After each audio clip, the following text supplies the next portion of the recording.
40세 이후부터는 다이어트가 달라져야 되는데요. 우선은 살이 잘 안 빠지고요. 40 초반에는 그래도 느리지만 살은 빠졌는데 45살 이후부터는 아무리 해도 도저히 살이 잘 안 빠진다고 하시고 1년이 정말 다르다고 말씀하시거든요. 그래서 운동을 더 해야 되는지 아니면은 더 식단을 해서 굶어야 되는지 이렇게 많이 여쭤보시는데, 우리가 일반적으로 고강도 운동을 하고 간헐적 단식을 하면 살이 빠지는 거는 팩트거든요. 근데 40세 이후부터는 이게 절반만 맞는 이야기가 될 수도 있어요. 40세 이후부터는 몸 상태가 많이 달라지기 때문에 무리한 다이어트가 될 수도 있고 오히려 건강을 해치고 잘 안 빠질 수 있거든요. 오늘 영상 끝까지 보시게 되면은 40세 이후부터는 도대체 어떤 몸의 변화가 생기는지, 그래서 다이어트 할 때 어떤 부분을 생각해야 되는지를 알게 되실 겁니다. 생리가 중단되면서 갱년기가 찾아오는 시기는 보통은 50세 전후인데요. 그런데 그 전에 5년, 빠르면은 10년 전부터 이행기가 찾아오거든요.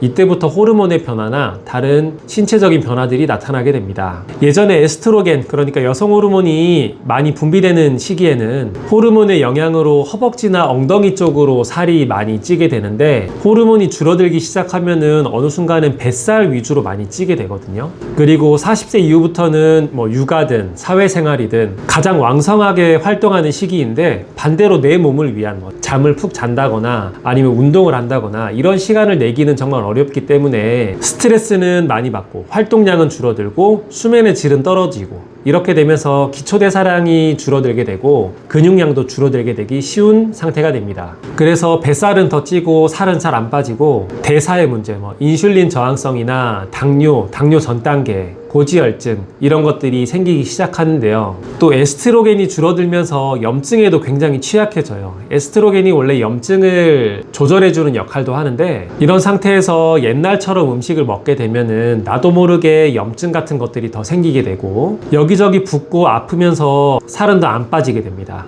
20대 때는 호르몬도 잘 나오고 대사도 높고, 그래서 살이 잘 빠질 수 있는 몸 상태가 되어 있으니까 식단이랑 운동을 하면은 금방 효과를 볼 수가 있어요.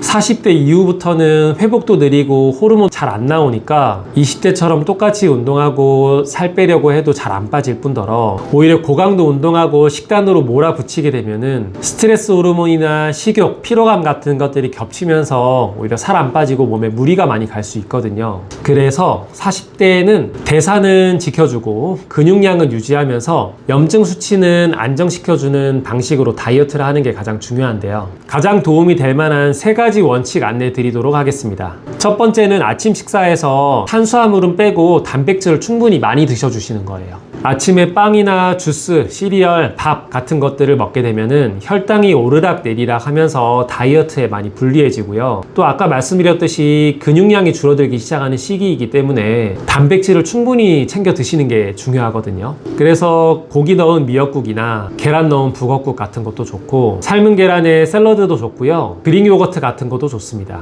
대신에 밥이나 빵 이런 탄수화물은 빼주시고요. 단백질이나 건강한 섬유소가 충분히 많이 들어있는 음식으로 드시면 됩니다. 그래서 아침을 굶었다가 점심이나 저녁에 폭식하거나 군것질을 찾기보다는 아침에는 충분히 많이 드셔주시고 점심이랑 저녁 군것질을 좀 많이 줄여보자 라는 느낌으로 식단해 주시면 돼요. 두 번째는 탄수화물을 바꿔주시는 건데요. 물론 40세 이후에도 간헐적 단식이나 극단적인 저탄수화물 식단을 하게 되면 살이 빠질 수 있어요. 다만 우리가 급격하게 이렇게 체중이 빠지게 되면은 얼굴의 볼륨이 줄어들면서 오히려 주름이나 노화 현상이 많이 일어날 수 있고, 그 이외에 피로감이랑 무기력증, 수면장애 같은 것들도 생길 수 있어서 이게 지속하기가 어렵거든요. 그래서 안 먹으려고 하기보다 좋은 방향으로 탄수화물을 바꿔서 드셔주시는 게 중요한데요. 한 번쯤은 들어보셨을 텐데 이럴 때 보는 게 GI 지수거든요. GI 지수가 낮으면 낮을수록 우리가 음식을 먹었을 때 혈당이 완만하게 오른다는 뜻이기 때문에 GI 지수가 낮은 탄수화물을 드셔주시는 게 중요하고요. 빵, 밥, 면 이런 혈당이 빠르게 올라가는 음식들보다는 잡곡이나 콩,